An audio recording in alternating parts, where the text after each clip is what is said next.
Hey guys, hey, DP ride here. That was, what was that? That was about 9.5 miles right there. So, whew, tell you what, I need some coffee. Let's go.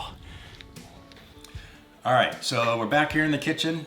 This is my setup for the pour over coffee. What I have here is the Hario V60 system. So it consists of the carafe, the dripper, and then I also have the gooseneck kettle, and I think that's it's a Gator brand, which is actually kind of cool because it's got a thermometer on the top, and I'll show that to you in just a sec. So the first thing I like to do is actually get my filter wet. So we're gonna fold the corner of the filter here so that it makes a nice, fits in there real nice.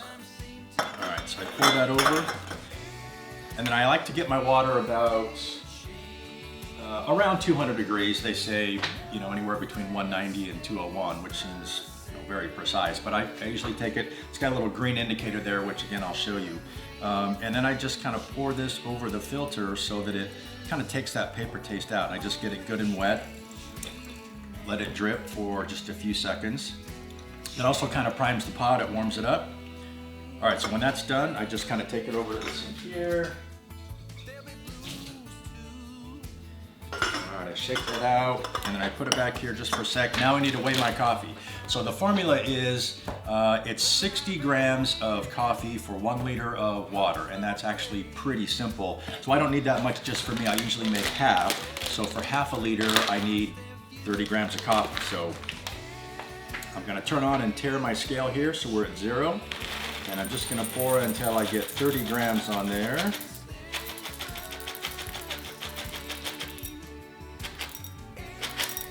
Oops. Okay, so that's just about right. So I've got that. So what I do now is I'll pour that into my grinder. It is good if you have a burr grinder. I don't happen to have one, but it does make for a more even grind on these. Okay, so let's grind this.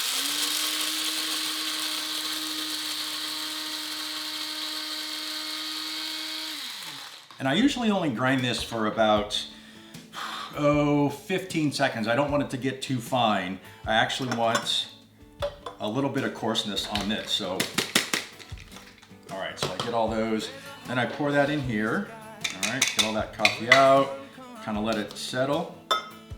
Okay, then I'm gonna re-tare my scale so that we start at 0. And now I'm just gonna pour until I get 500 grams of water. So a half a liter, 500 milliliters weighs exactly 500 grams. The metric system is actually pretty cool.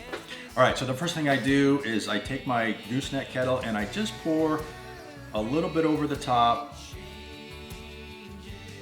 just to wet the grounds and then let the carbon dioxide escape from the ground. So you'll see it kind of percolating up, and we let that go for about 30 seconds or so. And then once we do that, we just kind of keep pouring over the coffee, and we want to pour in a circular motion. We don't want to go straight down the sides, but just kind of around like this, and keep a nice dome on top of the coffee. So you want to keep the grounds hot. You don't want to let it drain all the way. And then you just kind of keep going. And then on the scale, you're going to wait until it reads 500 grams. And that's how you know that's enough. All right, so we're getting near 500 grams of water. You don't have to hit it exactly. Let's see how close I can come. That's pretty good. All right, so we just let the last bit drain out. That looks pretty good there. All right, so we got to get rid of the dripper. I just set that in the sink, and we've got a nice brew of coffee. So I usually pour, I don't know, about 3/4 of a cup. I put the stopper back in case Claudia wants some later. She never does. But there's your pour over coffee. Now, I know that the purists say drink it straight, but I personally feel that, you know, adding just a little bit of cream and sugar really, just a little, just brings out the flavor. Just a little bit in there, kind of brings it out a little bit more, because sometimes coffee can get better. So we're just gonna put there, just a little, just There we go, just a little. And then just a touch of cream. Just a little bit. Just little bit there. Yeah, okay. So just a touch of cream and sugar. Give that a nice stir. And that is good. That is really good. Okay, that's DP Rides pour over coffee. Dig it.